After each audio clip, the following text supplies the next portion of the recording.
Mercedes-Benz's Wagener is a car design rock star.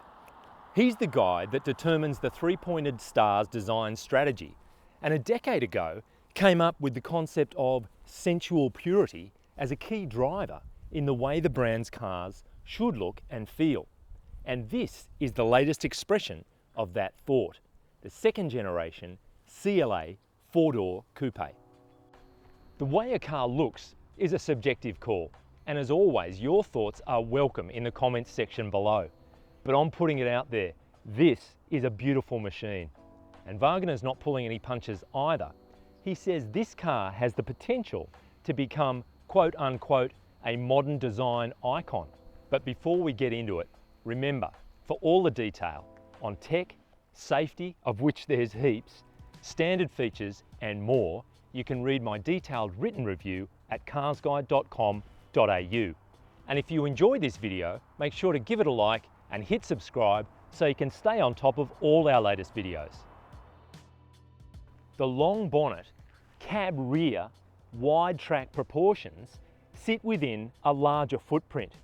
The new CLA is marginally longer, wider and lower overall, with a longer wheelbase than the car it replaces.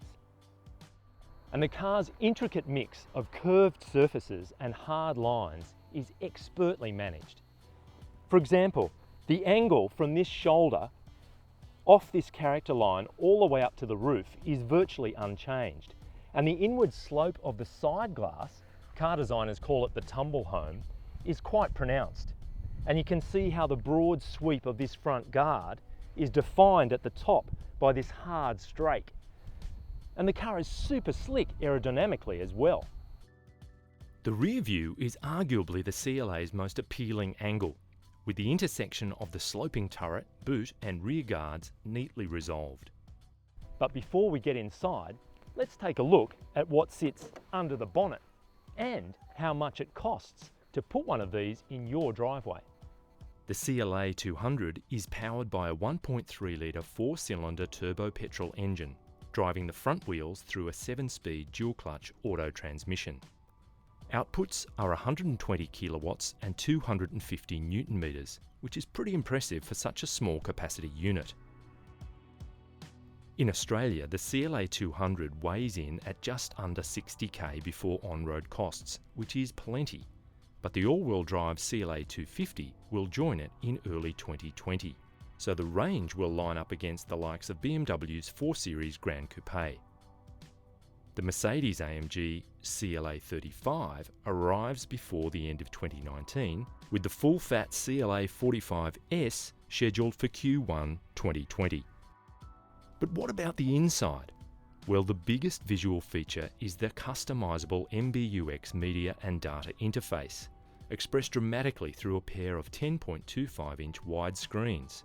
The info available and number of configurations offered is mind-blowing, very 2019 and spot on target for the digital generation. And the signature turbine-style vents add another flash of visual interest without compromising function. So this second-gen CLA is 2mm lower overall than the car it replaces, yet there's an additional 17mm of extra headroom in the front here and 3mm in the back. And storage runs to a pair of cup holders here in the front with a mat for charging compatible devices and a USB outlet, or it could just be storage for keys or whatever. There's also this armrest come lidded storage box with another couple of USB ports in there. The door bins are quite large and there's a separate section that will accommodate big bottles, and there's a medium-sized glove box as well. But what does that sexy sloping roofline do for space in the rear? Sitting behind the driver's seat set to my 183cm position, there's adequate legroom, although headroom is not as generous. It's worth remembering this is a coupe, with the packaging compromises a swoopy sloping roof brings. You could call it a 2+3, with a couple of doors added to make access to the back seats easier. A centre fold-down armrest incorporates 2 cup holders. Again, there are generous pockets in the doors with room for bottles, and adjustable ventilation outlets set into the back of the front centre console are a welcome inclusion. Boot volume is a healthy 460 litres, which is actually down 10 litres on the first gen car, but the aperture has been widened considerably. So despite the engine's small capacity, I mean it's only 1.3 litre 4-cylinder, bolt on a turbo, and as is usually the case, you get a lot of torque low down. So the maximum of 250 Newton meters is available from just over 1600 RPM. And when you need a bit of oomph, it's there. Claimed 0 to 100 km/h acceleration is just over 8 seconds, which isn't particularly sluggish, isn't particularly rapid, but there's more than enough there to get the job done. We've been through the city, suburbs, on the highway, freeway. It's really not a problem. There's plenty of performance available. At just over 1.4 tonnes, this car isn't exactly a lightweight for its size, but the engine has the ability to deactivate 2 of its 4 cylinders under partial throttle load over a pretty broad spread of revs.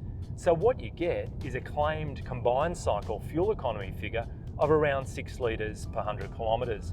Now on this drive, which has been over rural roads and some in the city, we've managed to see 7.5. So a bit of a gap, but nothing disastrous and not a bad figure overall.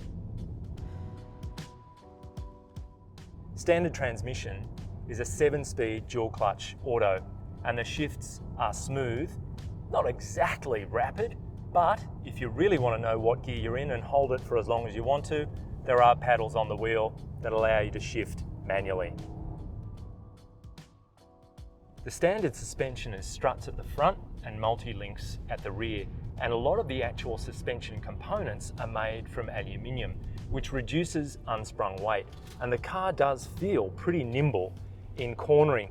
This particular example is fitted with the optional adaptive dampers, and we're able to dial into sport mode, which will rattle the fillings out of your teeth. It's probably best for a track day if that's the way you're inclined. But comfort irons out the bumps. We're on a pretty typical B road here. Irons them out beautifully. It's a very comfortable touring car. And the steering, it's electromechanically assisted, and it delivers good feel, and the assistance is nice and progressive. You certainly know where the front tyres are on the road. Accurate, and as I say, nice and progressive.